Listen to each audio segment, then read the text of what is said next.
I just got a notification, so I think we're probably live. Cool. All right. Well, let's chat then. Welcome to the podcast, the video portion of the podcast. Thank you for your patience. We appreciate you. We have, looks like Buck says hello. Hello, Buck. Hello. One Life is hanging out. Ready to hear some Spidey talk. Good to see you, One Life. Artist Project hanging out with us as well. He guessed we'd go live at 1:41 because he knows how much I love the number 41. You were only off by like 5 minutes. It was close. I was looking for a clock. Yeah, no, there's just the one on my phone and the one on my computer. Yeah. Those would be the only ones. Sebastian says hello. Sebastian, SiftPop member, as are many of those hanging out with us today. David's hanging out with us, also a SiftPop member. Hey. So One Life, also a SiftPop member. Buck, I'm not sure if you're a SiftPop member. And the Artist Project, I don't recognize those names, but we appreciate you guys very much. Yes, welcome. We are going to do some Spider-Man podcasting. So what do you think? You ready? Oh, yeah. All right. And we will get started. Oh, yeah, man. Yeah. I will check, make sure the audio recording is still happening. And it is. All right, man, we're going to be podcasting. Oh, yeah. Oh, yeah. Oh, yeah, man. All right, let me know, Phil. Bonesaw's ready. Buck says, at last. Yes, here we go. Hey, I just realized that Bonesaw Ready is actually a Spider-Man reference. Oh, nice. Because Macho Man was in the Tobey Maguire Spider-Man. Very cool. Here we go. 3, 2.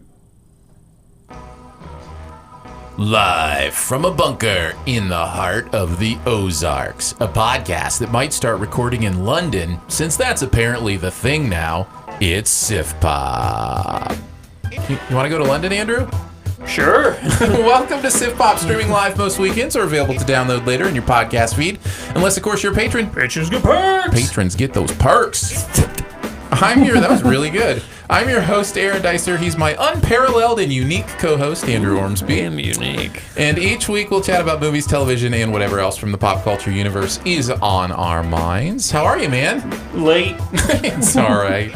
I wasn't going to throw you under the bus. No. Nobody needs to know. That's my job. Yeah, well, we do what we can. Yeah. It was kind of a combination of lateness and technical difficulties. We ended up starting a little bit. 95% lateness. Listen, I'm trying to help you out here, man. No, I need the people to know that I'm a terrible co-host. Oh, well, that is most certainly not true. You're just a co-host who slept in one day. That'll happen. Well, we're glad you're here. Is that good enough? Yeah, I'm glad I'm here too, because this is going to be a fun podcast. Oh, man, this is exciting. Of course, we're going to talk about Spider-Man, new Spider-Man movie, Far From Home. That's always good times. I'm realizing, kind of like X-Men, that Spider-Man is one of my favorite there's something about Spider-Man that I just really love that character, which is always fun to chat about. He's the most famous Marvel character there is. We'll do a little bit of that. Of course, we've got the usual suspects. We've got our buried treasure at the end. We've got a Sif quest that you're sending us on. We'll do a best ever challenge with the word home in the movie title. Best ever movies that have the word home in the title. So that's going to be a lot of fun as well. And even before we get to chatting about what's happening in the news, I wanted to check in on the Summer Sum game because we're more than halfway, right? It's almost exactly halfway. We're 2 months in with 2 months left.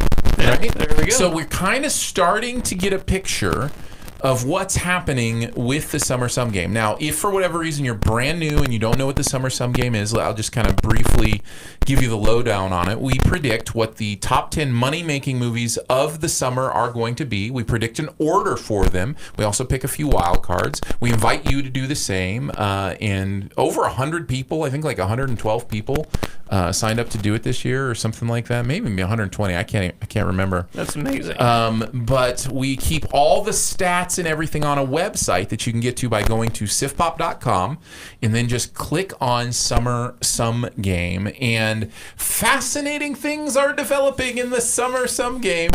What does that look for, Andrew? It's not going to last. Oh, well, yeah. I mean, here at this point, let's start here. At this point, we basically have 2 more players, possibly 3 that are going to make a difference. Lion King. I'm trying to think. Fast and Furious, Hobbs and Shaw. Okay, and Once Upon a Time in Hollywood. Those are really the... I mean, unless I'm missing something from this point forward after Spider-Man's out, there's really only those possibly 3 that could make an impact on what's going on. Yeah. If you haven't been to the website, I highly encourage you. If you're watching this video on YouTube, by the way, we'll have some of this on the screen behind us that we can show you. But I'm going to tell you about what's happening here because... Hey, look at this. Look at this. my brother has programmed the website. He So codes. good. It's so... by the way, if you need somebody to do coding, if you've got a coding job... Yeah. check out the stuff he's done on the website. Is absolutely incredible. But he's got graphs and charts and all these kind of things. So I wanted to look at the chart that shows how things are competing against each other on the Summer Sum Game, because when you look at that, you've got obviously Avatar up top. And Phil, if you can bring that up so I can look at it and kind of see what's going on. Let's pause just for a second. Oh. So we're getting some comments in the chat about static, crackling. If you can chat, people that are listening or watching live, if you can kind of give us some idea of like, is it getting better? Has it gotten worse? I've made a couple changes on the audio feed. Okay. Yeah. So sorry about that. It's an issue that needs addressed. And that was the technical issue part, is we were trying to figure out, it looked like there was something coming through, but when we listened to the test, we didn't hear it. So apologies on that.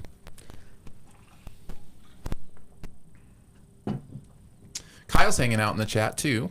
What up? Kyle's with 9 are hanging out with us now, so that's awesome. We're going to try to solve this for you guys. And if you're watching this after the fact, I am going to try to cut this out eventually of the YouTube video. You can edit pieces out. Yeah. But it takes a long time to process sometimes. So if you're watching this, I apologize. Just keep on jumping through the video and we'll get back to it. Buck says still hearing it so far. It's not isolated to when one particular person is talking or anything. Buck says better now. So he went from still hearing it to better in a way. That doesn't sound bad from here. You listening? Oh, you want me? I can turn it on my laptop too. Yeah. It's not isolated to when one particular person is talking or anything. I'm not really hearing it. I don't hear anything. Oh, there it is.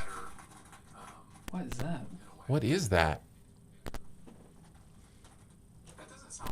There's some static somewhere. It's not the overall feed then. That's Oh, there it is. What is that? That's going to be hard to isolate because that's a static charge of some sort. What is?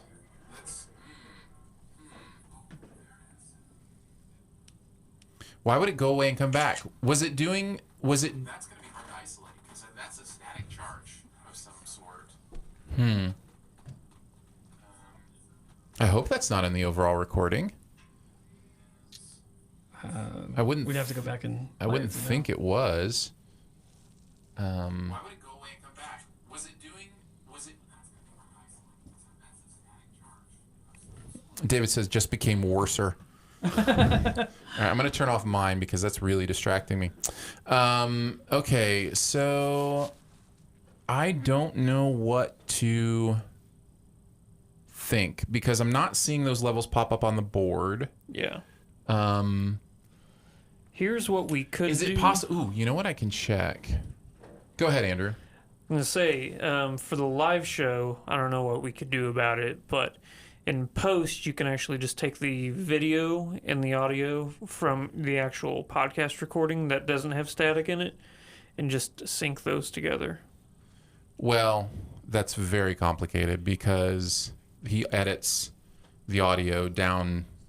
You know what I'm saying? Yeah. So it would be hard to sync with the video. Mm. Do you know what I mean? Because the video is the full Yeah. file, and he's doing a lot of editing on that. It's not doing anything now. The audio sounds great. In case it was like the internet on my phone. Like I closed everything usually out. the internet doesn't make that sound though. It sounds absolutely perfect now. All right. Well, that's don't what know. I changed. So we'll just. and That you is muted weird. that, whatever that was. I wonder if it's done it since I muted that. I don't know. What did you mute? I muted the channel that sends whatever's coming through the computer. I mean, it's possible something was a static in there, but David says Andrew screwed up some cables. That's what I do. do you want to just go then? Yeah, so chat, you'll just have to let us know if it starts messing up again. It's sounded really good for the last several minutes. So hopefully it's gone. Well, hopefully something. Yeah, Buck says might be good now. All right, we'll go back to it. So I'm going to start with Summer Some Game stuff, and we'll go from there. Thank you for your patience, those who are watching live. Thank you for helping us fix that. And if you're watching after the fact and you still saw all that mess, well, thank you for your patience there as well, too. Yeah. All righty. Let me open that back up. Cool. Where should I start, Phil? Where do you want me to start? Just jump in about the Summer Sun game. Just Maybe introduce explaining again. it. Maybe where I was Yeah. like, in case you haven't. Okay. All right, here we go. In case for whatever reason you haven't had the Summer Sum game as part of your life, maybe you're new to the podcast or whatever, let me just explain a little bit about it. We try to predict the top 10 domestic money-making movies over the course of the summer, and whoever does the best wins. That's basically how it works. Yeah. So, Andrew, we are going to take a look at kind of how things are going, and you can check your own on the website. Yeah. You know what, Phil? That's what I was saying. It's not going to last. Right. We actually went quite a bit further than that with some stuff. So let me talk about because I remember Andrew, I think, was the last thing we were talking about him programming the website. Yeah. Right? Yeah. And I don't want to have to re-go through all that stuff. So I'm going to give you an in on... Just go into the web. well, yeah, I can even just give you an in there. That's exactly where we left. So I can just give you an in there. Let's do that. Okay. Phil, why don't we pull that up on the screen for people who are watching, and I can take a look at it there as well. And I will try to describe what I'm saying since this is an audio podcast, Andrew. So anyways, if you go down to the bottom of the Summer Sum Game chart page, there's this incredible chart down there that actually shows you the graphs of how the movies are doing. You can see how much Endgame affects that chart. Like that big line at the top is Endgame just making a ton more money than everything else. What you can do is you can actually click on Avengers Endgame and eliminate that, and it will bring those others up so you can see them better. And once you do that, you start to get a better idea of what's competing. So you've got the 3 movies that are competing for kind of the number 2 through 5 spot right now. Of course, Lion King will probably be in this group at some point too. Toy Story 4 has the best chart so far, but Spider-Man: Far From Home and Aladdin are very similar in their first few days. But it looks like Spider-Man will make more than Aladdin this weekend, and the question is, will it catch Toy Story 4? So that's going to be a fascinating race. And then if you eliminate those from the mix, so you eliminate Aladdin, Toy Story, and Spider-Man: Far From Home from the list, you start to get a look at how the bottom of the chart's going to come together, and it's really fascinating. We can also get rid of Men in Black International and Rocket Man, because for sure Fast and Furious and Lion King are going to knock those out of the competition, right? So if you get rid of Men in Black and Rocket Man, you've got Godzilla at number 10. And this is where it gets interesting. Can Once Upon a Time in Hollywood catch Godzilla at number 10? I don't know, because Godzilla right now is at like 110 million, something like that. Once Upon a Time could make that. If it does real gangbusters, it could get up towards that, 115, 125. The fact is Tarantino, maybe, but also R rating does factor into domestic box office. No, totally. I totally agree. So, yeah. So that'll be fascinating. And then you've got... I say that, but John Wick, how far up is John Wick? Well, you look at John Wick's line, and you've got 3 movies: John Wick, Secret of Life of Pets 2 in Pokemon Detective Pikachu that basically have the same chart. Which line is this one right here? That's John. It's an audio podcast, Andrew. I'm asking because I'm colorblind and I can't tell the difference between these John Wick, colors up here. John Wick and is these the top. John Wick is the top line. Okay. So John Wick is making a little bit more money than both of those, but then Detective Pikachu and Secret Life of Pets 2 are like have the exact same progression almost. It looks right now like Secret Life of Pets 2 is inching ahead of Pikachu, but it'll be interesting to see if it can actually catch it, because technically it still needs like I think $9 million more to catch it. But as far as what it's on pace to do, it's going to be really close. So it kind of comes down to that, right? Like Lion King, where Lion King lands in those top 4, right? Where Fast and Furious lands overall, because really, honestly, that's a big range. Fast and Furious could blow people's minds and end up making, because those Furious movies, we were talking. Always make money. We were talking in our member pre-show about all-time box office champs. Furious is the number 8 money-making movie of all time worldwide. Yeah, that's crazy. So, like, if this does that kind of stuff domestically, it could be with that top tier. I think it's more likely to be between the top tier and the middle tier, kind of coming in like that number 5, number 6 range, but who knows? And then if Once Upon a Time in Hollywood can actually, outdo Godzilla at number 10, which personally I hope not, because I have Godzilla at number 10, and that would be big points for me. I don't know where I have Godzilla. I have Godzilla at number 10, and I have Pikachu at number 9, which if Secret Life of Pets can take Pikachu, that's very likely. I may have my 9 and 10 slots with 10 points each, which that'll be huge. So, am I still the number 1 ranked guru? No, not anymore. Okay. Not after Spider-Man made its debut. Well, I have Spider-Man at number 2, so if it can keep crawling up there, that's good news for you. Yeah. Yeah.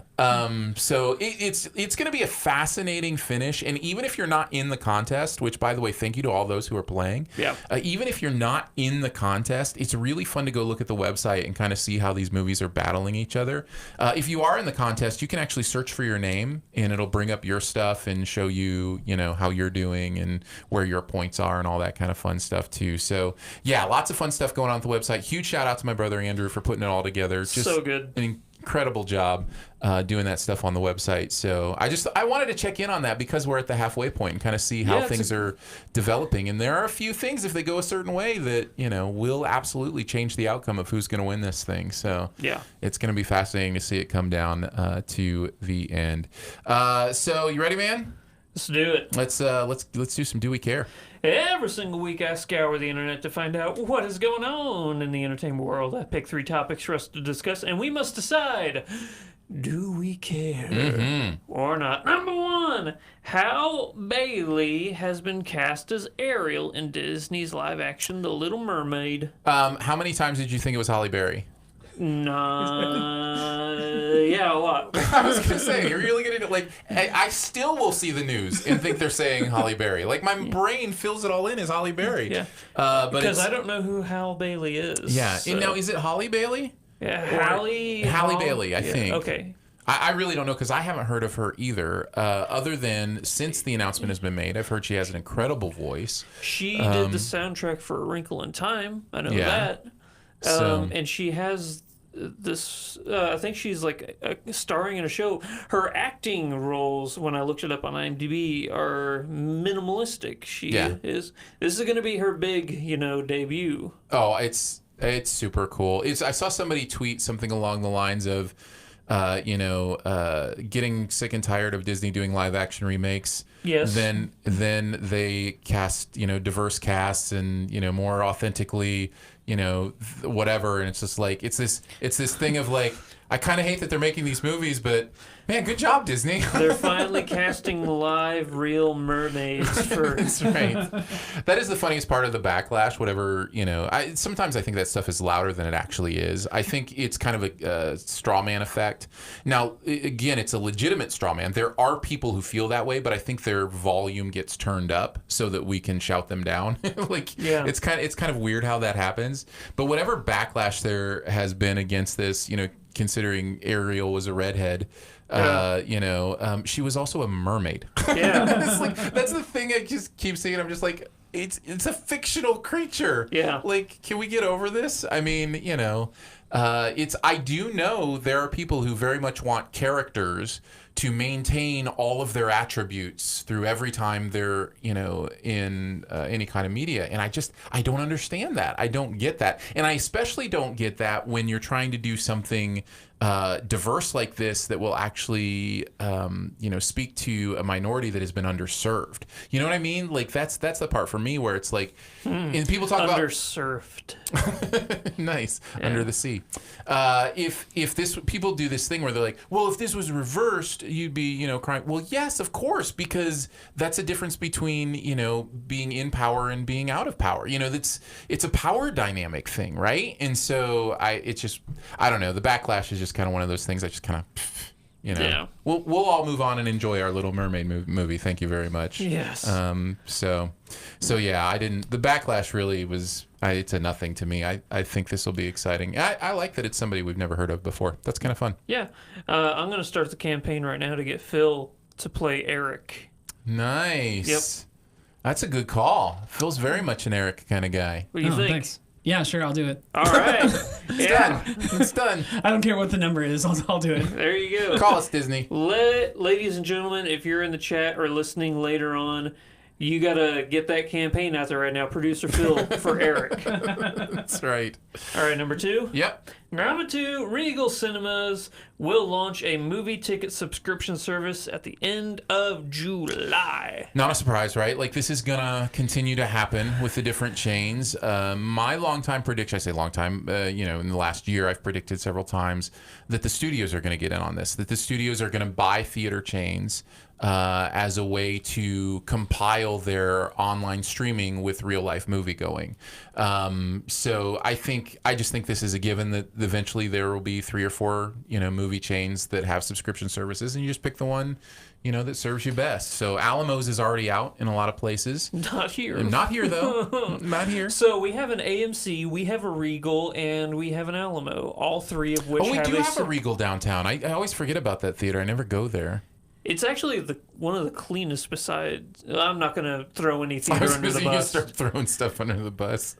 Normally, I don't care, but then I have to remember what show I'm on. Flick Freaks doesn't exist anymore, so I can't just throw people under the bus. That's right. But getting back to the main point, Movie Pass, I think I've said this before, they are the Napster of movie ticket sales, where Napster was illegal. It's a great comparison. Yeah. But as far as like a giant shift in the way people access a form of entertainment, Napster redefined, it made CDs obsolete. Well, and it forces there's always somebody who has to force the future to come. Yeah. It was always going to happen.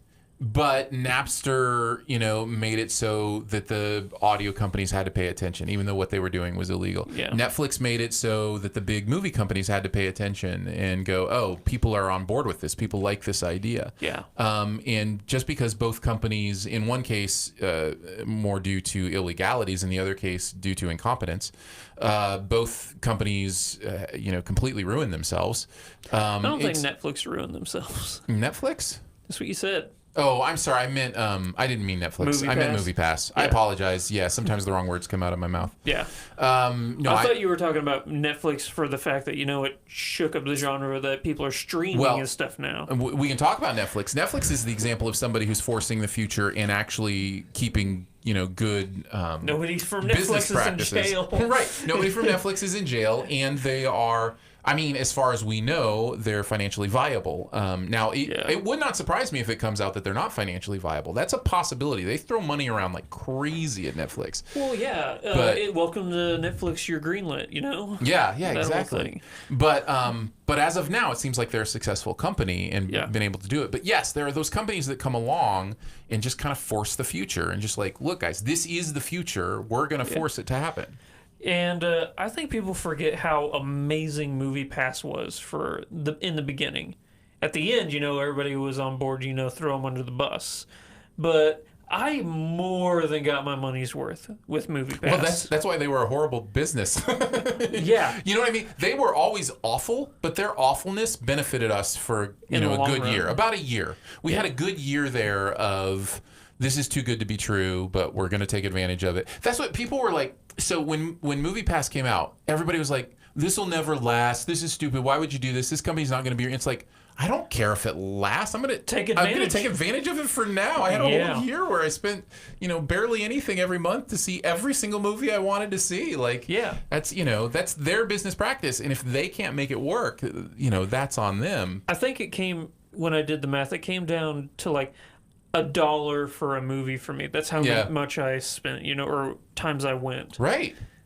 I mean, come I on. forget what was the cost of MoviePass originally? What did we say? Because I think 90 for a year. I think that's what I signed up for through. There was even a discount. I ended up signing up for like $80 or $90 for the entire year. So you think of something like that. That's less than $10 a month by far. Actually, it's it's closer to $7 or $8 a month. Yeah. That's less than the price of one movie ticket. Like it was insane. And I would go Yeah. see 8 or 9 movies a month in the theater. That's just it's just it doesn't take a math genius to figure out those numbers don't work. Yeah. Long term. But Well, thank you. they don't work for MoviePass. Thank you, They definitely MoviePass. work for us. I think they were trying to do it through advertising and through deals with other companies, and they couldn't get it to I work. also think, they just tried to start their own production company. Yeah. And that failed. Yep, So, yeah. they went broke. Yes, they did. That's number 3, actually. MoviePass went broke. No. That's number 3 every week. Yeah. Number 3, James Gunn confirms Guardians 3 will not be called as Guardians of the Galaxy. It is unclear if Thor will even be in the 3rd installment. I wondered about that. I'm glad somebody came out and said officially, "Hey, this isn't for sure a thing." But yeah, the As Guardians of the Galaxy. It's a great pun, but it was never going to be the title, right? Like we didn't actually think. Correct me if I'm wrong. Before Gunn got fired, didn't he already, wasn't his script greenlit? Yes. Yeah, he already had a script. So I'm assuming that possibly that's the script that they'll be using. At least in part. Yeah, so- Scripts are interesting. They change a lot. And especially with the MCU, because everything has to, evolve around the overall story. Right. Where, what's going on with Gamora and stuff like that. So, Yeah. yeah, but do you want Thor to be in it? I'll just make that a general question. Oh, of course. Yeah. Yeah. Especially with no Thor movie on the agenda for any time soon that we know of. Yeah. Absolutely, I love Chris Hemsworth as Thor. I think that's a ton of fun. And he's great with that crew. I heard somebody say they were tired of kind of the shtick between him and Quill. I love it. I think it's hilarious. It's the funniest. Yeah. Yeah, I that think it's power really good. dynamic is just, it's great. Yeah, no, And- totally. I would love for him to be in it. Yeah. But and that might possibly be the fact that the script he wrote didn't have Thor in it, and now they're trying to figure out, how that affects it if they try to put him in it, for how long they put him in it, how to, because you don't want to force something, right? If you've got a really nice, tight script, you don't want to try to force something else to happen with it. Yeah. I don't know. It's a fascinating artwork, to figure out how to piece those things together and how to give the fans what they want, but at the same time, be faithful to what you want to do. Yeah, that tightrope that they walk, it's impressive. I think it is. But guess what? What? That's going to wrap it up for Do We Care? Oh, all right. No, it's crazy. Well, I appreciate it, Andrew. Now let's get into talking some MCU. Talk some Spider-Man Far From Home. This is Mr. Beck. We could have used someone like you on my world. Your world? Beck is from Earth, just not ours. A snap to a hole in our dimension. You're saying there's a multiverse? We have a job to do, and you're coming with us. There's gotta be someone else you can use. What about Thor? Off-world. Captain Marvel? Unavailable. But I'm just a friendly neighborhood Spider-Man. Following the events of Avengers Endgame, Spider-Man must step up to take on new threats in a world that has changed forever. And that's as much as you're going to get out of me for a description, because I hate spoiling things, even though the trailer apparently spoils so much of this movie. I got a question. Yeah. Do we have a green light to talk about the events in Endgame for this? That is a perfectly valid question. This is one of those things. The MCU has made spoilers a very interesting territory because, I used to say a year. Like after a year, yeah, we'll still give you warning, but we're not going to worry about it. We'll say, hey, we're going to talk about spoilers from this movie, but we're not going to worry about it. But MCU has really shrunk that ability to do that. Yeah, where you have to have seen the previous movie in the actual universe to sometimes talk about what's going on. I will just say this: possible spoilers for Endgame in our Spider-Man Far From Home. Well, I'll just say definite spoilers for Endgame because that's going to be one of the first things I talk about. Yeah, so I think it'd be hard to avoid that, but we will do our best not to spoil this movie for you. Yes. But I cannot promise the same about Endgame. If you haven't seen Endgame, I cannot promise you. But I would think as memey in our culture as Endgame has been, if you haven't seen it by now, you know some of these things already. Yeah. It's hard in this culture not to be aware after a month or two of some of the big moments of big movies like this. So yeah. I think that what's weird about this is that Endgame is still currently in theaters. It's true. People can still see Endgame. Yeah, that's true. It's a good point. And honestly, there's got to be like only 4 people in the world left who haven't seen it. I think there's a few more than that. But yeah, well, go ahead. Let's do liked it, loved it, disliked it, hated it, or it was just okay. What did you think about Far From Home? Really liked it. Yeah, I'm going to go with loved it. Okay. I think we're right about exactly the same part. I think I'm just willing to say I love this movie. Yeah. There are certainly some things that we can talk about in negatives, but for the most part, man, did I have a blast. Yes. And that's the overwhelming thing for me here is So fun. what a great time at the theater, Yeah.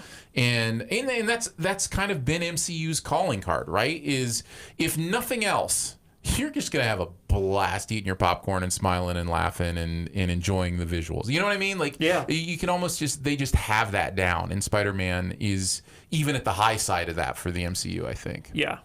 So, yeah, I had a great time. So I'm going to go with loved it. So go ahead. What were you going to say about the in-game spoilers or how they play in? Well, what this movie really focuses on is, yes, you still have all these amazing superheroes like Thor and Captain Marvel and stuff, but the world is shook right now because of the loss of Iron Man specifically. Right. They mention, Captain America and Black Widow and Vision, Captain America a little bit more than the other two. But really, this movie is about what this world is like, especially for Peter Parker without Iron Man. His mentor, his father figure. Well, and the idea of the void that was left, both personally for Peter Parker and then for the world in general, and how do you fill that void, And that's really affecting stuff to watch them deal with. There are moments in this movie between, Peter and Happy that are really moving to me as they consider what this man meant to them. And man, I love how much the MCU is willing to go there and just say, hey, look, our movies mean something. When something happens in one of these movies, we mean it when we say they're interconnected. It's gonna affect, what happens next. And it's serial storytelling, a way that we've never seen happen at the cinema. We have never seen this level of actual consequence and impact from every movie, in a series like this, on this level and this consistently. So it's one of my favorite things. Yeah, for sure. You got a pro? Yeah, I got lots of pros. Yeah, I figure we just go back and forth throwing things. Can we talk about the humor? How funny this movie is? Oh yeah, is that a surprise anymore though for MCUs? Are MCUs well, especially movies... Spider-Man movies. Yeah. Tom Holland is so great. He's perfect as this character. MJ's hilarious. Yeah. Zendaya is. I did have a few because I'm also watching Euphoria, and I had a few. Man, MJ's been through some stuff. Moments. Yeah. Just like, man, no I had wonder to separate the two. No wonder she's so dark in these movies. Mysterious.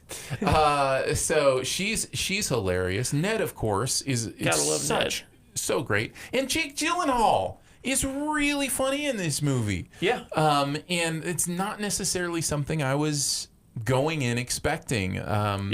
So, Well, Quentin Beck is a fascinating character. okay, so I'm just going to ask you this, and this will be interesting to tiptoe around spoilers with. I know for what you're this going to movie. ask, and the answer is yes. So that's fascinating to me because I think fans of the comics had a completely different experience with this movie than people who didn't read the comics. Yeah. Is that fair to say? I And that's know a- exactly what you're talking about, and the answer is 100%. So, and that's as far as I need to go to say that. But Yeah. just to say, if you haven't seen the movie and you're a fan of the comics, you already have information going in that somebody who hasn't read the comics doesn't have that severely impacts the way this plot process is in front of you. Yeah, Is that fair to say? very much so. And I will tell you, I'm glad. This is one of those cases where I'm glad I didn't read the comic. I really love just kind of experiencing this story instead of kind of knowing ahead of time. Well, yeah, because me knowing, I'm just watching it. I'm like, okay, it's gonna happen eventually. So Yeah. and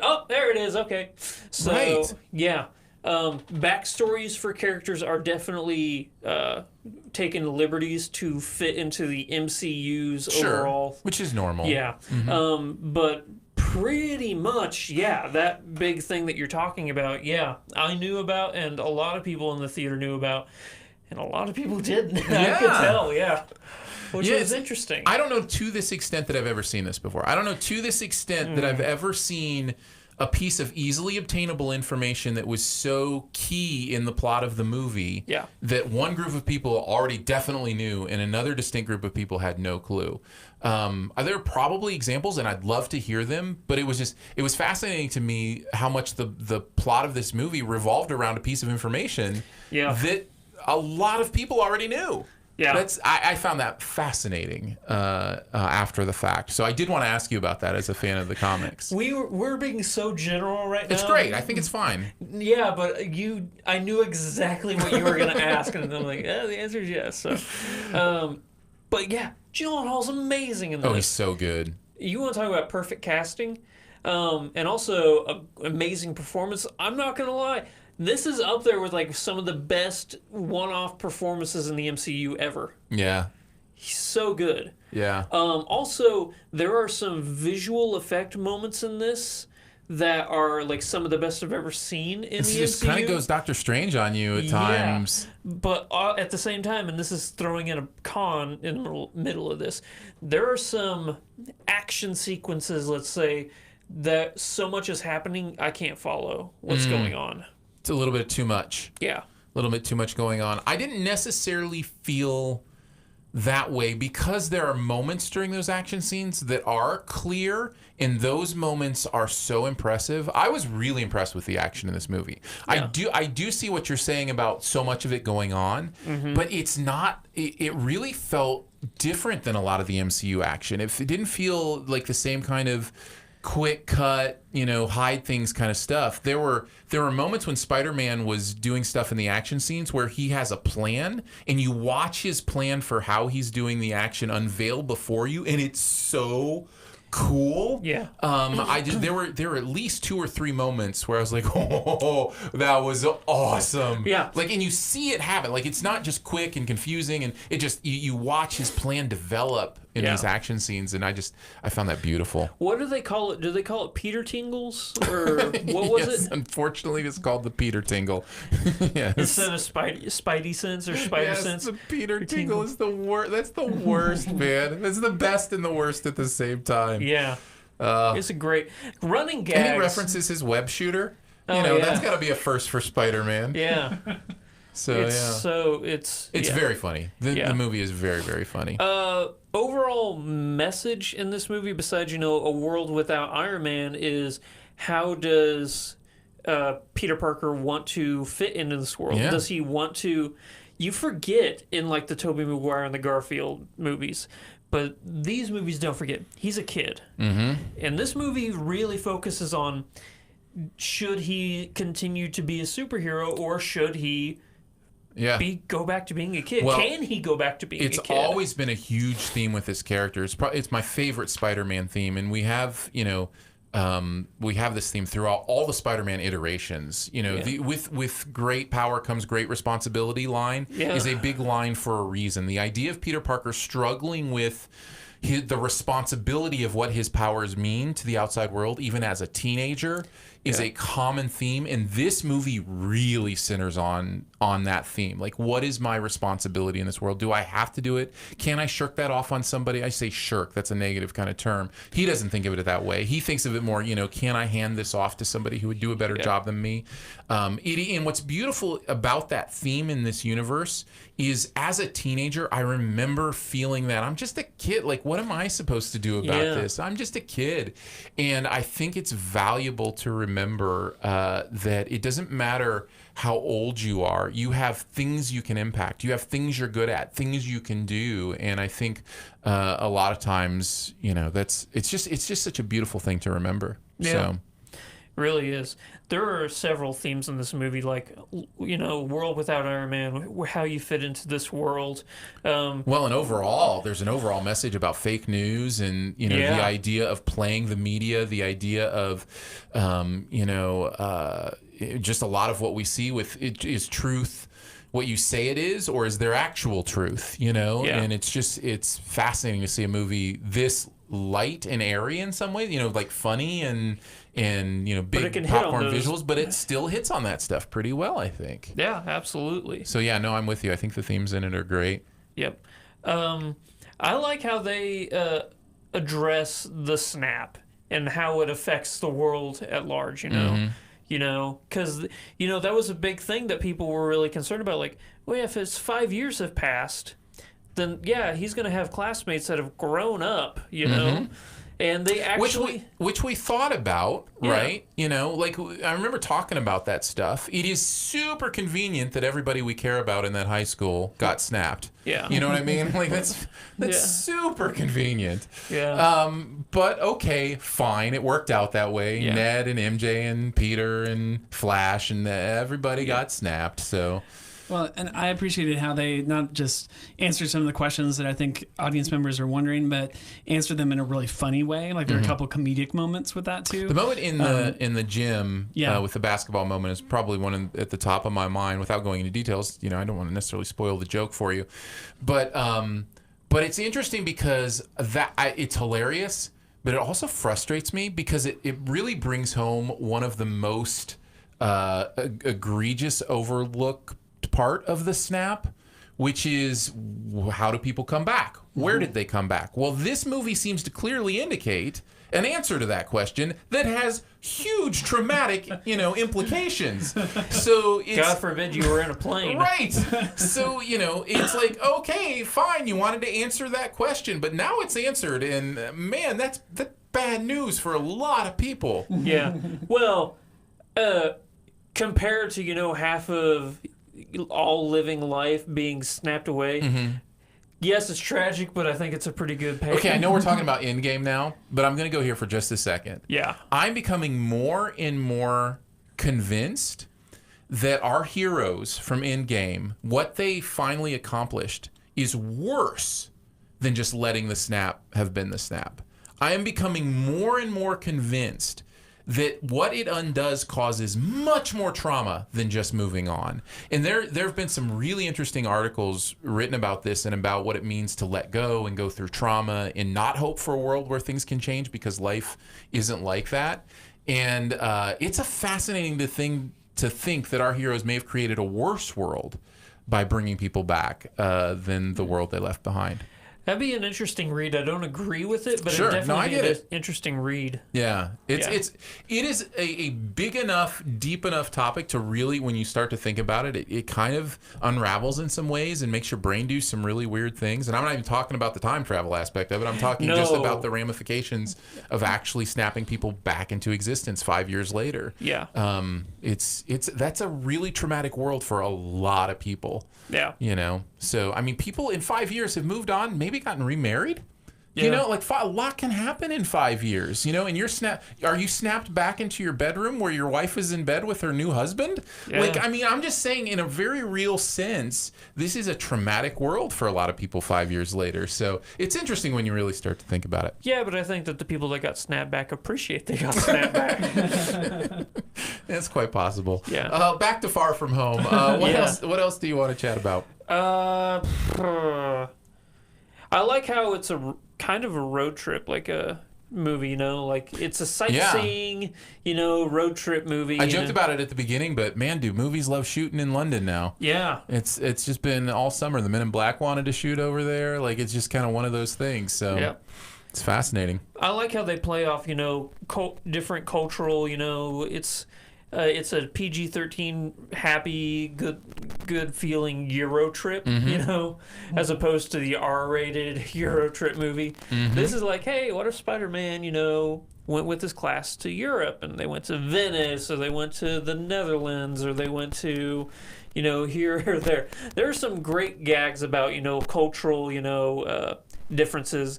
My favorite is like the Netherlands. Oh, everybody's so nice.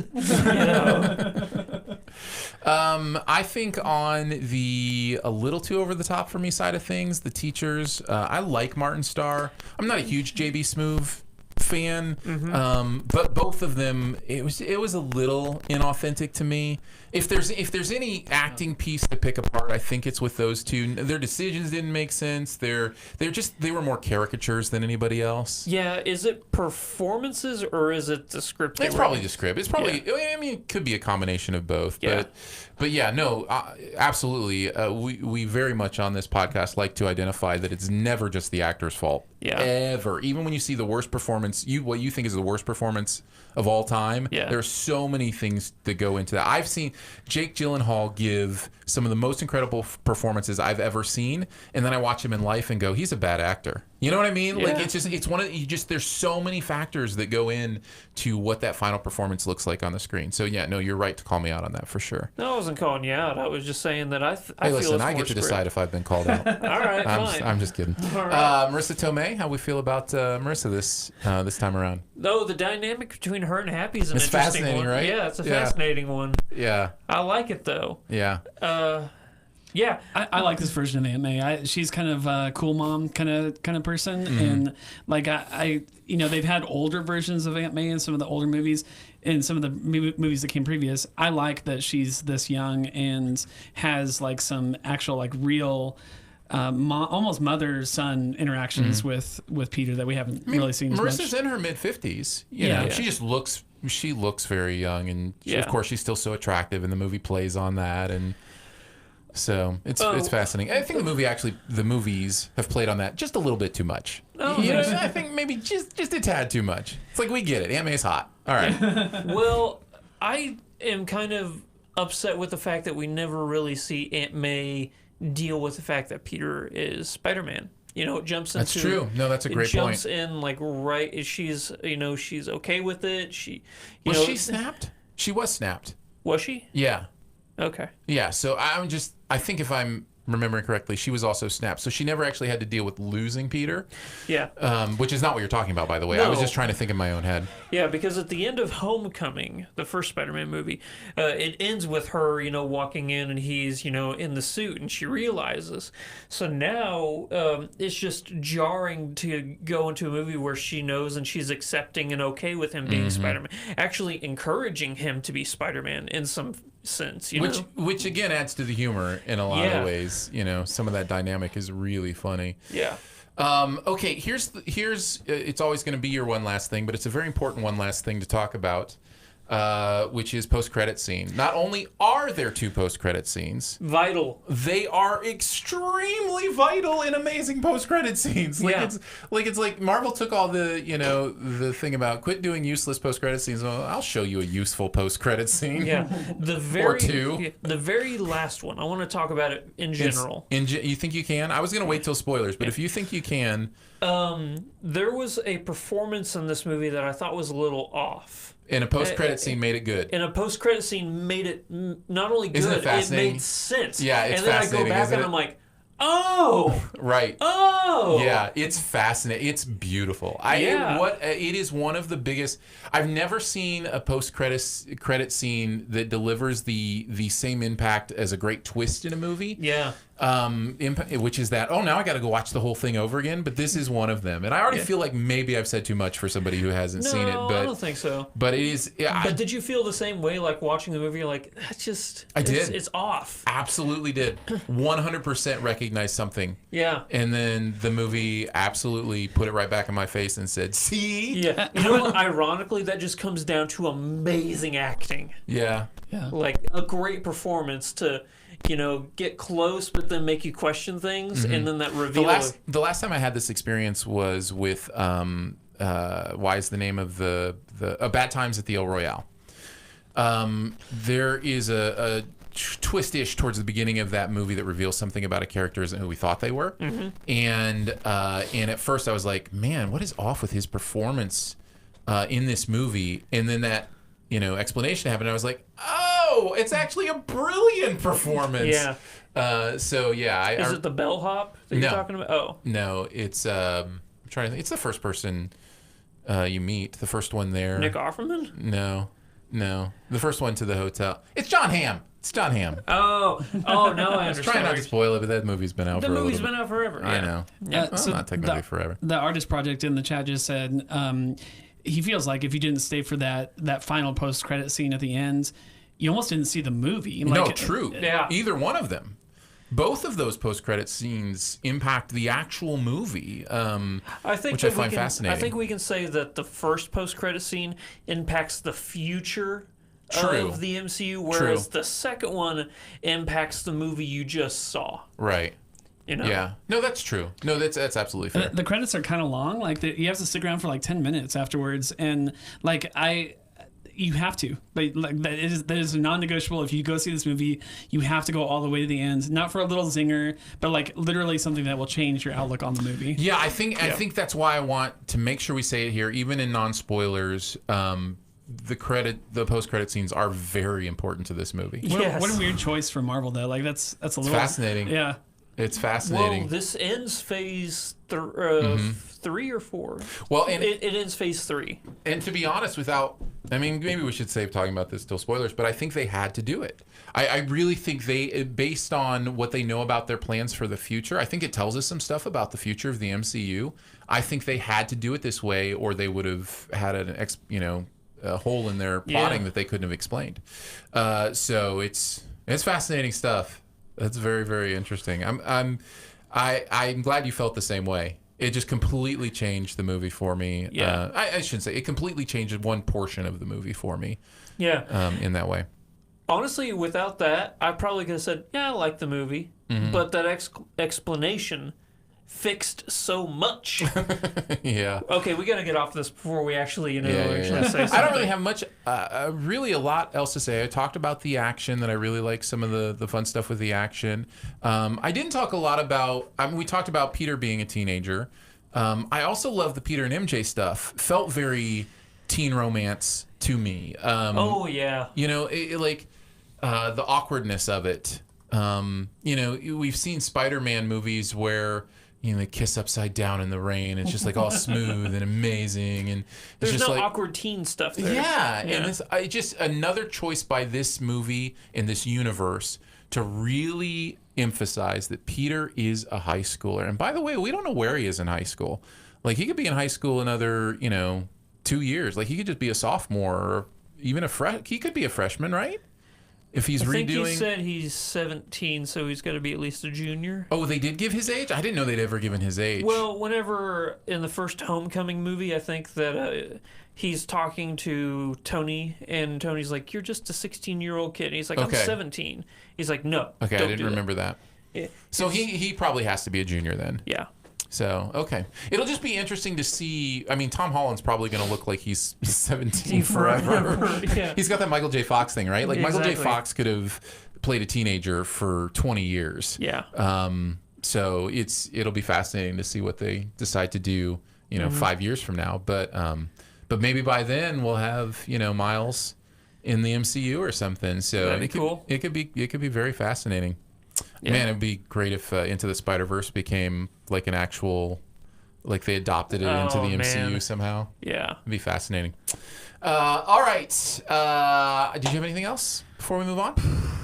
It's a con. There is one scene that is just pure exposition, like explaining everything. I'm like, okay, yeah, this is getting a little out of hand. Like you're just explaining so much unnecessary. Nobody would talk like that, but you're doing it for the sake of explaining it for the audience. Yeah, you might as well turn to the camera. Yeah, exactly. Yeah. Yeah, no, those moments are annoying. They are unfortunately a necessary part of squeezing a story into, 2 hours or so.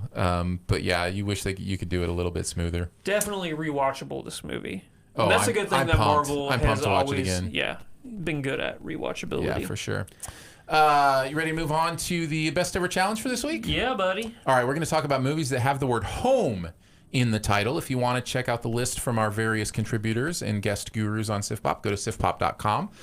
There's a link there that have the top 10 movies from the SiftPop contributors that have the word home in them. But we're going to give you our top 5, and we'll go from number 5 to number 1. Who wants to kick it off?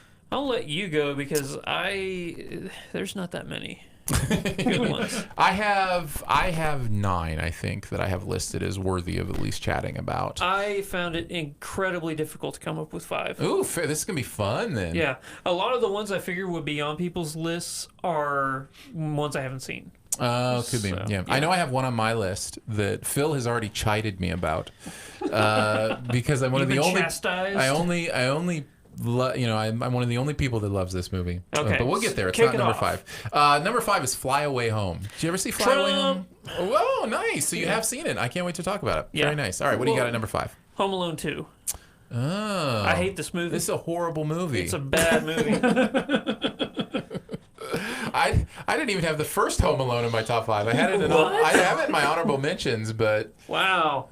yeah. Yeah, it's a horrible movie. But you couldn't think of anything I else. struggled to come up. Yeah. Home Alone 3 is better than Home Alone 2, don't you think? I never saw Home Alone Oh, 3. all right. Yeah, well, that's the fair one enough. that didn't even have you're- Macaulay Culkin in it. No, did I it? know. It's fair enough. I get it. Yeah. I totally understand. That I had to mention a terrible movie just to come up with 5. I apologize. But do you want to talk about Fly Away Home? It's my number 4. Yeah, go ahead. We can talk about it now. Yeah, because we don't really want to talk about this one. No, we don't want to talk about Home Alone 2. Yeah. What a beautiful movie. Oh, it is. It's such a feel-good movie, and it's based on a true story. Jeff Daniels gives a great performance. Anna, what's her name? Anna. I don't have the cast list in front of me, but yeah. Anna Paquin. Yes. Anna Paquin. She's great. She's only like a little kid in this movie, but it's about animals. It makes you feel good, and you just want this fascinating story to, It's crazy that it's based on a true story. Yeah. It is that thing that happens with me all the time, and I fully admit I have this bias. When something is based on a true story and it's amazing like this, it ups my enjoyment of the movie so much. Like, it just to know, even though I know it's not identical, they probably made a few changes here or there, unless I know that they've really messed around with it, like The Greatest Showman, cough, cough. Yeah. Unless I know they've really messed around with it, man, it just makes the movie that much better for me. It's movies like this or The World's Fastest Indian. Yes. It just same has that concept. magic of like, man, this happened. Yep. And how is this not a bigger story that, is told throughout generations, Yeah. Great performances, great story, practical effects galore, you gotta Yeah. love that. Yeah. If you haven't seen this movie, I highly recommend it. I really do like this movie a lot. Yeah. Yeah.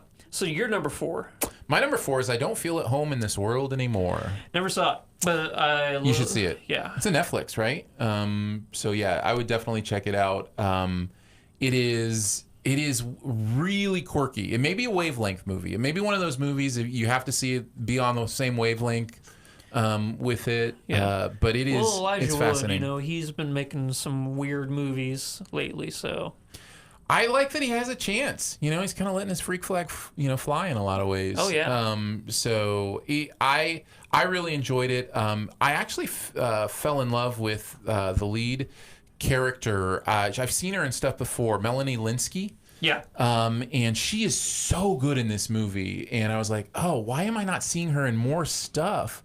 But I still, even since then, haven't really seen her in a lot of stuff. But man, I remember watching this and thinking she should really do some more stuff. So, Yeah. But yeah, this is a quirky movie, not without flaws. I don't like the way this movie ends in a lot of ways, but I do like the experience of the movie. Nice. So that's in at number 4.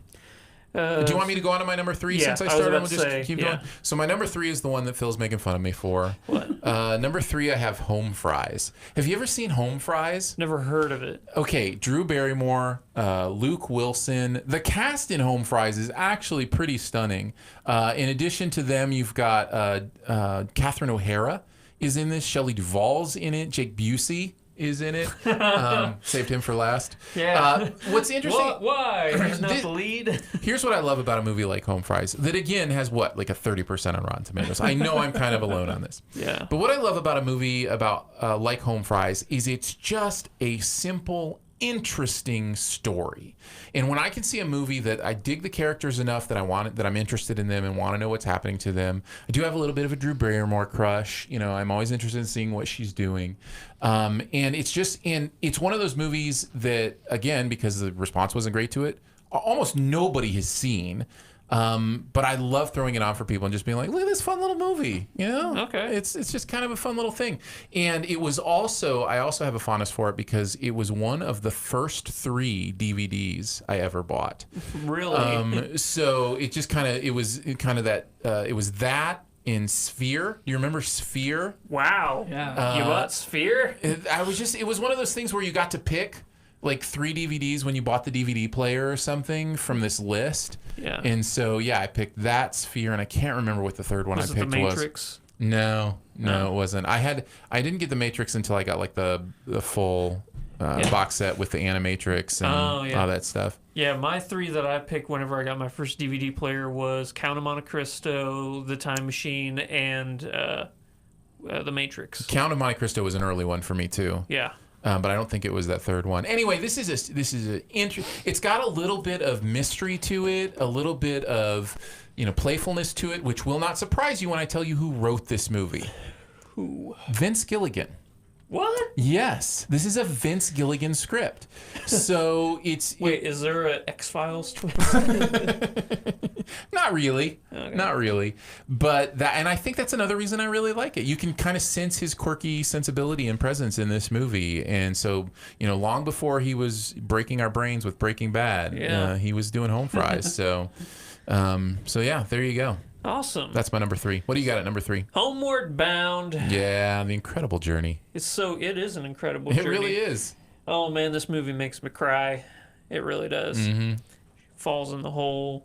We don't have to go through it all right now, Andrew. I know, Shadow. Andrew, just stop talking about it. Do you remember their names, all 3 No, of them? I don't. Shadow, It's a Chance, audio podcast. Sassy. Let the audio listeners note, Andrew pointed at things. Yes, he did. Again, practical effects. Those are real animals. Those are real animals doing real animal stuff. Yeah. But man, it's just a great movie, and it's a feel-good, but at the same time traumatic movie, because any movie that deals with animals, especially dogs, is like a tearjerker for me. Yeah. And, Well, I will delete it from my honorable mentions. Yeah, you better. It should have been in your top 5. You haven't even heard my top 2 yet. You don't know. Yeah, all right. So your Number number 2? two. 99 Homes. Man, I want to see this movie because It's really I love good. Michael Shannon. He's so good in this movie. Yeah. Speaking of Spider-Man, Yeah, Garfield. Andrew Garfield is in this. This movie did take me to a new level of respect for Garfield's acting talents. He is really incredible in this movie as well.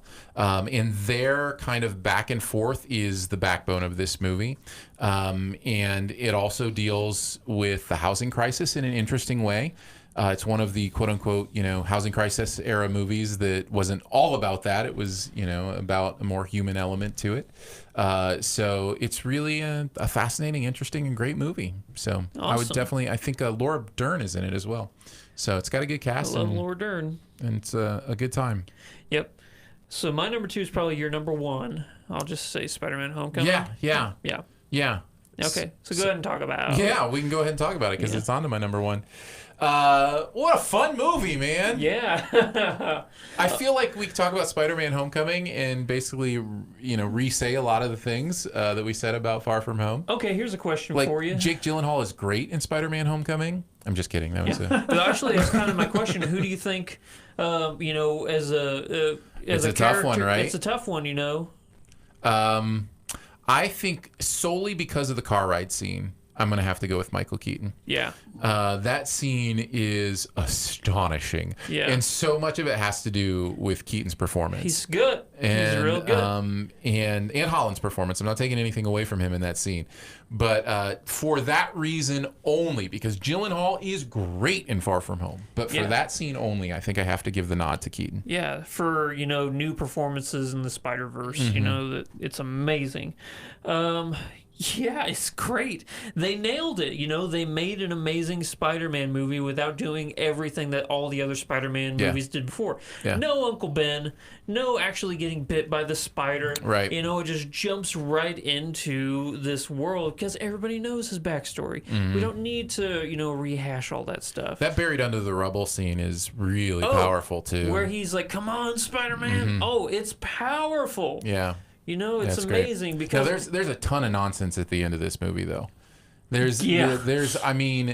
is where Far From Home, I think, actually excels over Homecoming, is in conclusion and how it wraps up in the action. That would have been a good question. Do you like Far From Home more than Homecoming? I like them almost identically. I think, like I said, Far From Home has some key strengths above Homecoming in the action department, in my opinion, in the conclusion, in the story department. But man, Homecoming, I think, has the advantage in the villain department and also even in the emotional department. I don't think there's anything as emotional as that rubble scene in Far From Home. There are some good moments, like I mentioned, the happy moments. Character, not emotion. Possibly both. I get what you mean. But yeah, so they're pretty even on my part. I'll have to get some distance from Far From Home to recency bias. Yeah, there's definitely some recency bias going on. Fair enough. Yeah. So what do you got at number 1? This is where I had Home Alone. Oh, okay. Yeah. I guess I should have figured that out. It's a staple for Christmas, Staple in the face. Yeah. I'm sure you've seen this before, but they've done studies online and testing and stuff of how Marv and what was his name? The robbers. sticky bandits, the wet bandits. How many times they would have died by the traps that the answer is a lot. Yeah, they did so many tests, the paint cans would have crushed their skulls, or setting them on fire or stuff like that. It was. There's been some really interesting fan theories about this movie. How the wet bandits actually died, and that Macaulay Culkin's character is actually the devil, and he's torturing him in hell and stuff like that. There's just some fascinating, fan theories about this movie, but it's fun. It's a fun movie. It is. Yeah. Yeah. And the fact that the slapstick, over the top, things that he doesn't hurt them, somehow makes it more innocent. Until you grow up and you start thinking about it. Yeah, he's a little psychopath. He's a little psychopath, yeah. And his parents are absolute failures as parents. They're the worst parents. They lost him 2 Christmases in a row. Yeah, the one wasn't bad enough. Yeah. How do you lose him a second time? Exactly. You ready for some honorable mentions? If you have them. I was going to say, you put Home Alone 2 in your list, so you obviously don't have any honorable mentions. Seriously. You had a dishonorable mention in at number 5. Yeah. Prairie Home Companion, Robert Altman's last movie. Huge, incredible cast. If you haven't seen that, I'd recommend it. Never heard of it. Prairie Home? Prairie Home Companion. Companion. Based on the radio show. Do you know the radio show? No. From Lake Wobegon. No? None of that? Nothing. Doesn't just totally missed your sphere of... Yeah. Okay. Well, there you go. I don't even know if you're speaking English. Let's see. Jeff Who Lives at Home. Did you ever see that? That's the... I want to say, not Steve Carell. Who's in that movie? Jeff Who Lives at Home is... his name is slipping my brain, too. The Jason Segel. Jason Segel, yeah. Yes, Segel. Yes, not Segel. That's Steven. Yeah, that's Steven. Ed Helms has a big role in it too. Yeah. But yeah, it's really fascinating. Good stuff. Judy Greer's in it too. I always love her. Oh, she's great. Yeah, she does good stuff. And then Miss Peregrine's Home for Peculiar Children. Hate that movie. Do you hate it? I hate that movie. Oh, I didn't know that. Yeah, do you not remember our review of it? No, I didn't even. Are you kidding me? I talk about movies so many times. I didn't even know we had reviewed that. Yeah, we did. That was a long time. When did that come out? How long have we been doing this thing, man? Dude, I was thinking about when The Good Dinosaur came out and stuff like that. We've been doing the show for almost 5 years. And now's as good a time as any to mention this is episode 199, by the way, of SiftPop. Really so we got a big number next week. I thought that Far From Home was going to be episode 200. No. But there's nothing next week that's going to... We'll do Stranger Things. We'll do Stranger Things season 3. Okay. Like a full review for next week. Well, good. I was afraid that was going to be your buried treasure this week. So No. That seems like a big enough thing to talk about. Well, absolutely. I mean, we'll also talk about Stuber. I think we're both planning on seeing it. Yeah. So we'll also talk about that next week. It's just a double feature then for the podcast. When did Miss Peregrine's come out? 2016. Yeah, 16. Oh, so it really hasn't been that long. It was 3 years. Yeah. Oh my goodness. It's What is 2019. this time thing, man? How does it keep moving at the same rate and everything? When did The Good Dinosaur come out? Can you look that up, Phil? Yeah. The Pixar guy should know this, but I don't, unfortunately. The very first episode of SiftPop was a segment on the podcast Shoe the Dough in the summer of 2012. So SiftPop has been happening for 7 years. Yeah. 7 years this last month. So 2015 on Good Dinosaur. there you go. So I think that was the year after. So I've been on since 2014. Mm-hmm. 5 years. Nicely done, man. Damn. 5 years later. You know what you could say? Exactly. It's almost like SiftPop is your home. And that'll wrap up our movies with the word home in them. Yeah, that was all I had for the honorable mentions. So Nice. there we go. Before we head on to our Sif Quest for this week, just a reminder, you can be a member of SiftPop. Many of our members are watching live right now on YouTube at the SiftPop YouTube channel. You don't have to be a member to watch on YouTube, but there is extra content there for members at the Patreon. Like me pointing at things. That's right. Patreon.com/SiftPop if you want to be a member. By the way, we are still giving away at the end of this month the Us Get Out Jordan Peele 2-pack Blu-ray. 3 people will win that. We will do a drawing between. We've already mentioned drawing from people who provide Sift quests for us. But we are also adding to that all SiftPop members will be in that drawing as well. That's only right? Well, yeah, supporters because we can of only pick, so many for Sif quests. Yeah, exactly. And we'll go ahead and open it. I want to clarify this as well, because I think I did say whoever has their Sift Quest read on the podcast, anybody who sends an actual Sift Quest in this month will be entered in that drawing as well. Yeah. So if you want to be in on the drawing for Us Get Out, either become a SiftPop member. It's $3 a month. There's fun perks like a monthly live hangout, which is actually coming up this week. And then also a bonus episode of the show that happens every week. On this one, we're talking about the best, or not the best, but the biggest money makers of all time, playing a guessing game, trying to guess what's on the inflation list and the worldwide list, all that kind of fun stuff. So just stuff like that we do every week. We do a little extra episode for our members. And now you'll also be in on this giveaway. And then, of course, the other way to get in on the giveaway is to send us a question during a Sift Quest. So thank you to all our members. Like I said, it does start at $3 a month, and it's at patreon.com/SiftPop. Nice. All right, let's move on to the Sift Quest. Let's do it. So this Sift Quest comes to us from Ian via email, and Ian will be entered into that drawing for the Jordan Peele 2-pack. Here's the question. Hey, I just want to thank you and Andrew. I work in thermal calibration. Cool. Which is awesome, but it can mean sitting in a chair for an hour or two waiting for a pass or fail. Fails are more fun because I get to trace out an issue. If you say so, Ian. If you say so. I learned of your podcast through the Sincast, and now I've listened to every episode at least twice. I love the positive nature of the show and the honesty. Dicer Ormsby 2020. You don't want that. Dicer maybe, but definitely not Ormsby. Returning to reality, I have a Sift Quest. Lord of the Rings is my favorite thing ever. I have it tattooed all over my heart. That must have been painful. What fandoms do you think deserve the treatment Tolkien's works got? And I'm going to say, by this question, probably means what fandoms do you think deserve that, that intricate kind of world exploring kind of thing that we've done with Tolkien's work? How I took it. How did you take it? Because that's fine. Because you might be right. From like an entertainment perspective, like this giant trilogy, larger than life movie, adaptation of something. Yes, yeah, it deserves to be explored in that intricate way. Yeah. So I think it's a great question. I have 3 choices. How many did you decide to go with? I only had one, but I can come up with others No, off the you're top good. of my head You're good. easily. Yeah. I'll start then. I want to talk about Avatar. And I think we're getting there. But this is one of the best world building experiences I've ever seen in a movie, and yet it really hasn't been explored beyond just the one movie.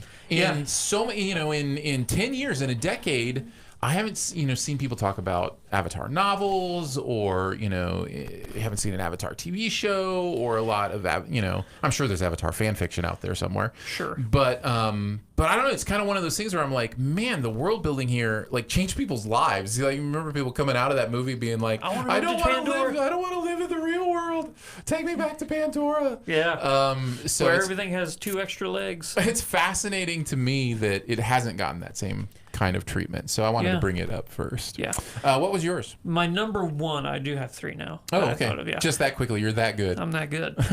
Number 1, it's cheating. Obviously, everybody knows what I'm going to say. It's the Dark Tower. Yeah. It's got to be the Dark Yeah, Tower. the Stephen King stuff, I would imagine, would be the big thing. I mean, it has gotten a lot of treatment. It just hasn't gotten a lot of successful treatment. Yeah. I want it to be done right. Yeah, I hear that. Exactly, yeah.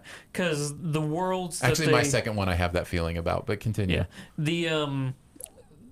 The worlds, not only that this takes place in, but are traveled to in the Dark Tower universe, just the range of possibilities is so exciting. Yeah. Yeah, so that's going to be my pick. It's my favorite thing ever.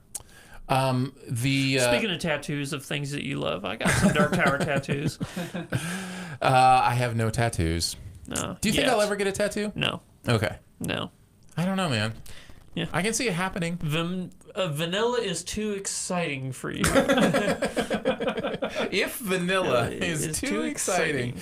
No, I can see it happening if I want to, honor something forever. If there's something very permanent that I want to honor in some way. I just haven't. I don't like pain.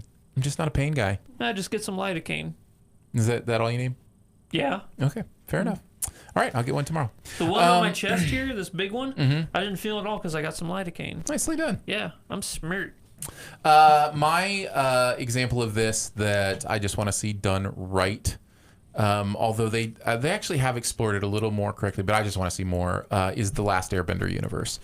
It is so deep and fascinating and interesting, and of course we do not need to go into the movie that shall not be named.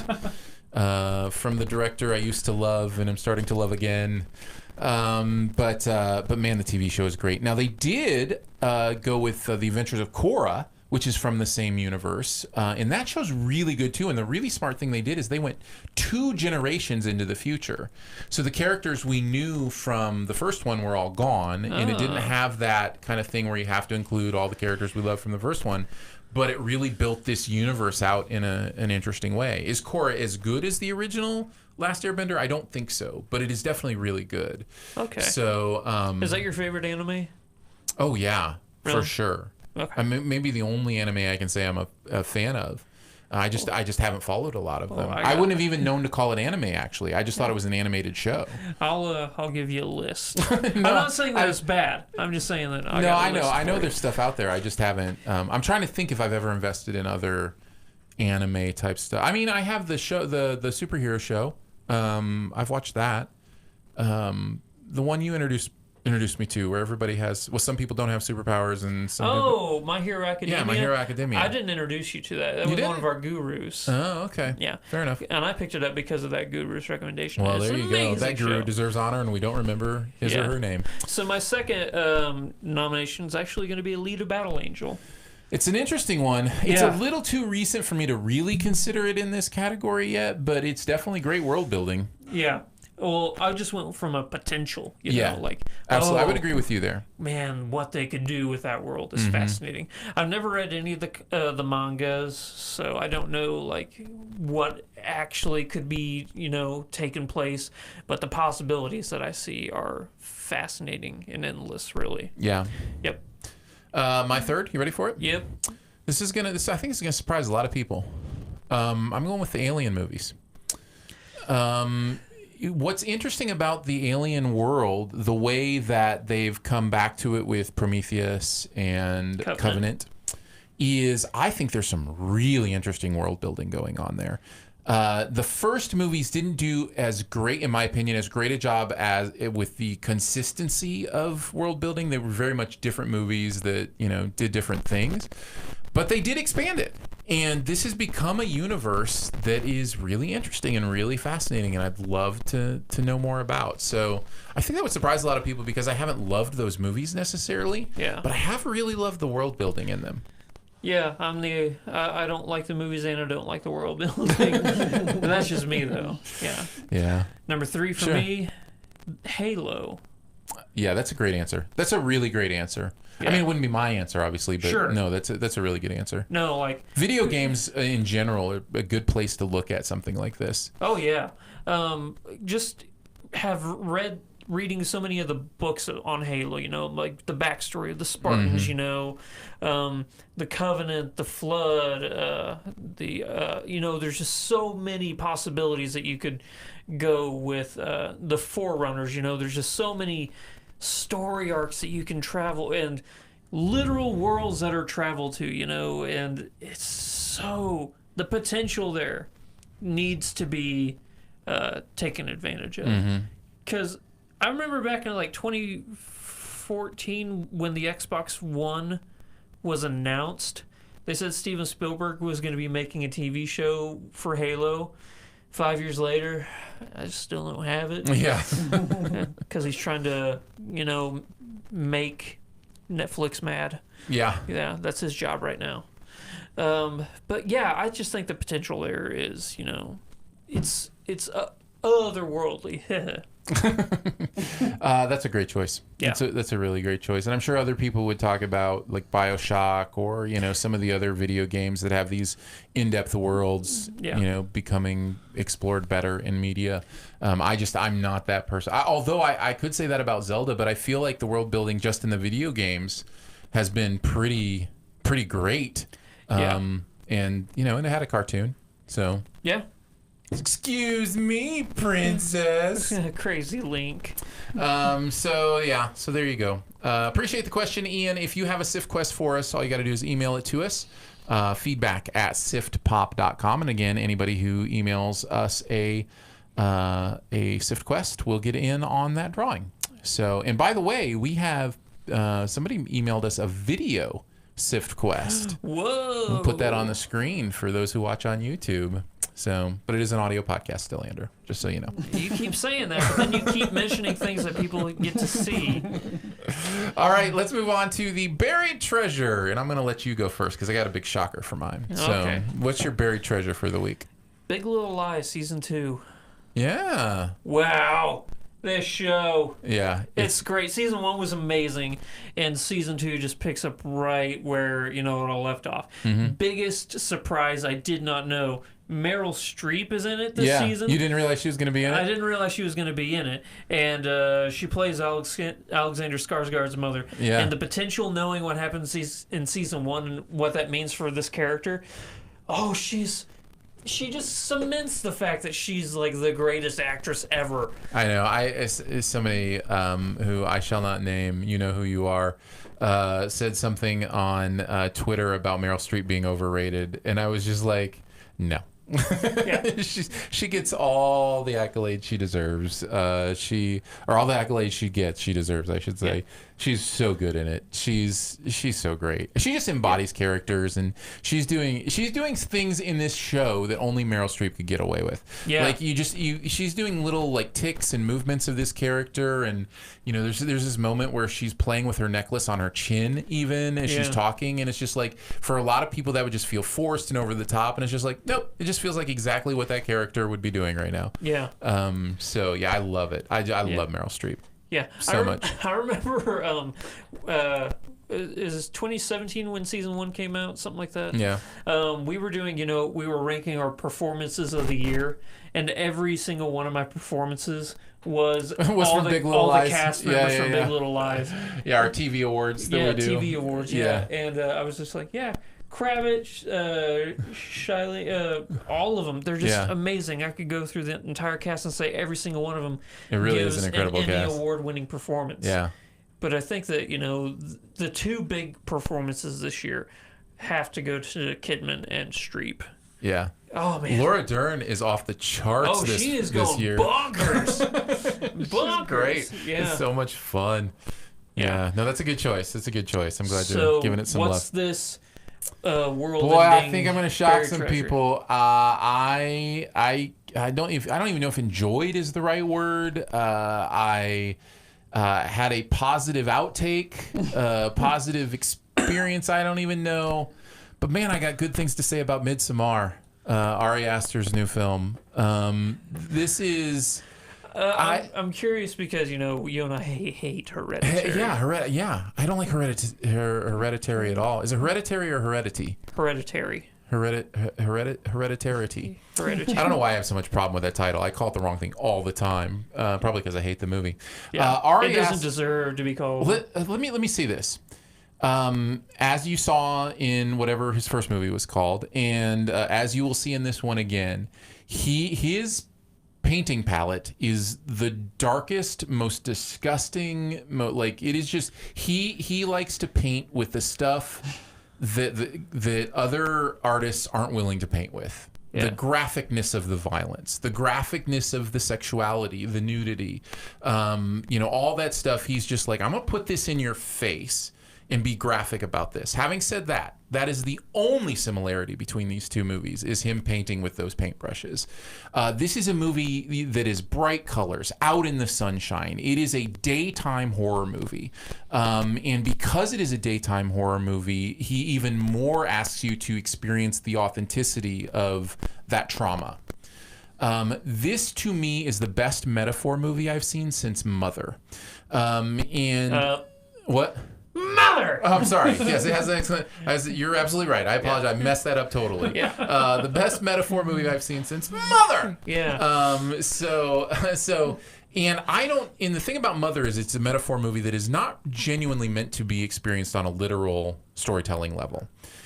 This movie allows you to experience it on a literal storytelling level. However, if you're doing that, I think you're having a bad time. I don't know that this movie makes complete sense on a literal storytelling level or is satisfying at all on a literal storytelling level. However, if you connect into a metaphor in this movie, it is deep and meaningful and interesting and fascinating. Can you talk about what the metaphor is? For me, this is a metaphor about relationship and trauma. It's a metaphor about what it means to go through a breakup. It's a metaphor about what it means to go through the most traumatic thing in your life and how you handle that. The movie, in many ways, is almost divided into 4 seasons, which the title kind of indicates, the idea of midsummer or midsommar. As it's called in Sweden, where they go in this movie. And because of that, you really get a sense for the seasons of trauma, like the seasons of healing, the seasons of trauma, like what you go through when you've been through something. There's this season where your response is maybe denial, or your response is, mourning, or whatever the case may be. This is a traumatic movie, and a lot of that has to do with how willing Ari Aster is to put that, stuff in front of you. But I came away from it just going, okay, content-wise, the biggest warnings, the biggest red flags I can ever give, I will give about this movie. Be fair warned, this is a movie that is not shy about being graphic. But it is also a movie that is not shy about really meaning something. And I came away from it going, man, what a fascinating way to deal with your demons. And you know what? I've heard people talk about Hereditary before in that same way.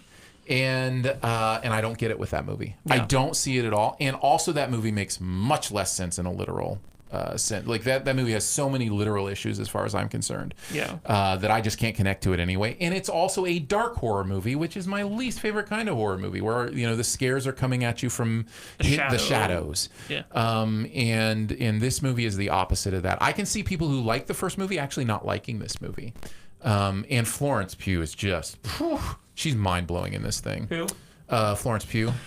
So it's kind of like a Toni Collette from Hereditary. Yes, the the performances. performance. Yeah, he gets really, and on a technical level, in this I did say, about the first movie. This was my only positive with the first movie. How beautiful it shot. How great he is at shooting. Like he is a real master of the art of the cinema, you know, and because again this is in the daytime, the way he uses colors, the way he uses special effects in this movie is really interesting. So yeah, I'm as surprised as anybody that I have positive things to say about this movie.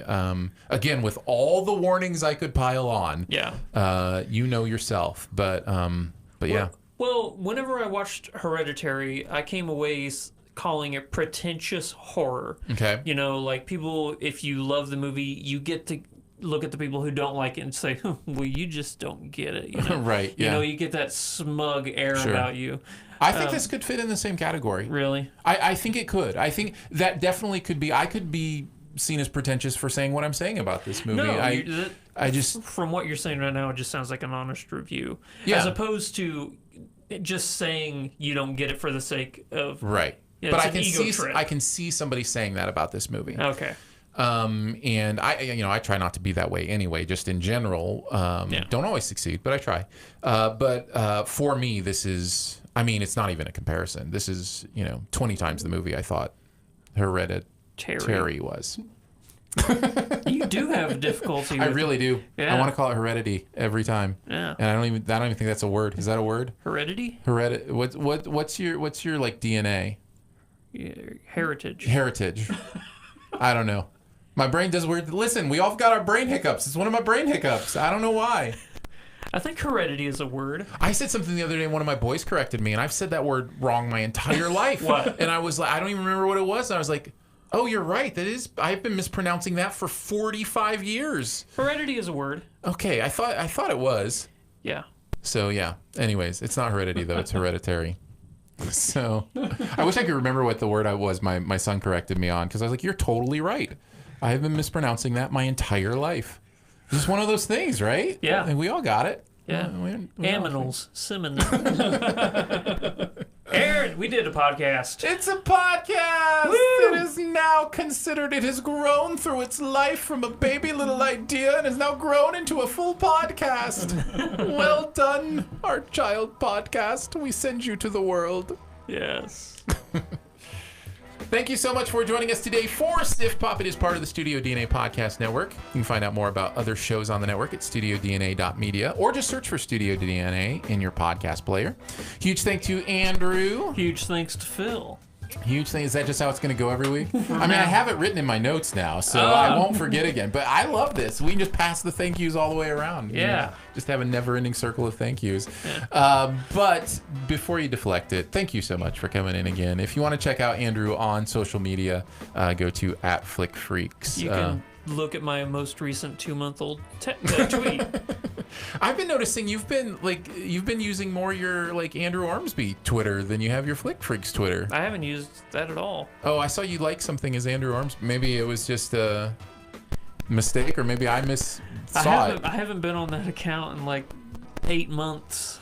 Interesting. Yeah. I must have just missed. Anyways, @FlickFreaks is where you want to go hang out with Andrew on the socials. Yeah, I'm much more frequent on there. And as Andrew said, thank you so much to producer Phil, who is live producing this show now, both video and audio. He is the king. VIP. And makes this show happen. So thank you, producer Phil. We appreciate you. And if you want to go check out the YouTube show, we would love that. That's awesome. Much love and great gratitude to our Patreon supporters, our SiftPop members, for helping make this a real thing. Support starts at $3 a month. You get access to every bonus episode, as well as some other fun perks, including a monthly video hangout. You've been helping us expand in 2019 to some fun new areas. Thank you for that, including the videos. So again, go subscribe to the YouTube. You can find out more at patreon.com/SiftPop. Lots of ways to connect with the podcast. Wherever you listen, you can leave a comment or rate it. If you're at Apple Podcasts, throw some stars our way. We would appreciate that as well. You can also email us, feedback@siftpop.com. And finally, if you're having a great time, your movie-loving friends will probably like the show too. I'm serious. Make sure you let them know about it and that listening is much easier than having a super cool first kiss. Spoiler chat for Spider-Man Far From Home. Going to be next up in your podcast feed, and we'll be back next week to talk about Stranger Things Season 3 and maybe a little bit of Stuber. Woo! Whew. Thank you, everybody. Yeah, thanks to the live chat. Just check through this. Sam Nolan hanging out with us. Sam, great to see you, man. Hey. And let's see. Let's Artist Project. Oh, Artist Project said, I figured you'd do a Marvel re-sift sort for your 200th episode. I don't know if that's as interesting. Oh, I just lost my computer. Well, that's nice timing. Yeah. My battery just died. I guess I've been down here longer than usual. Sorry. I said it. As soon as I said it, I knew you were going to take it personally. I didn't. That's not what I meant.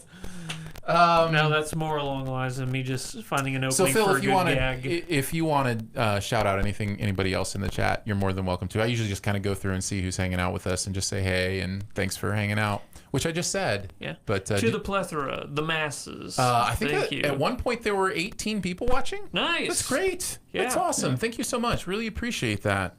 Means the world to us. We're actually Phil is thinking of some new ways to make this even better, even more fun. I think we may start using the camera switching program we're using within OBS, which will allow us to do more things, like instead of doing the trailer on the back screen, Actually have it we'll show just up. pop the trailer in there live. Although I do wonder, let's test that out. I do wonder if we're going to start getting copyright strikes if we do that. You'll get Interesting. You'll get claims, not strikes.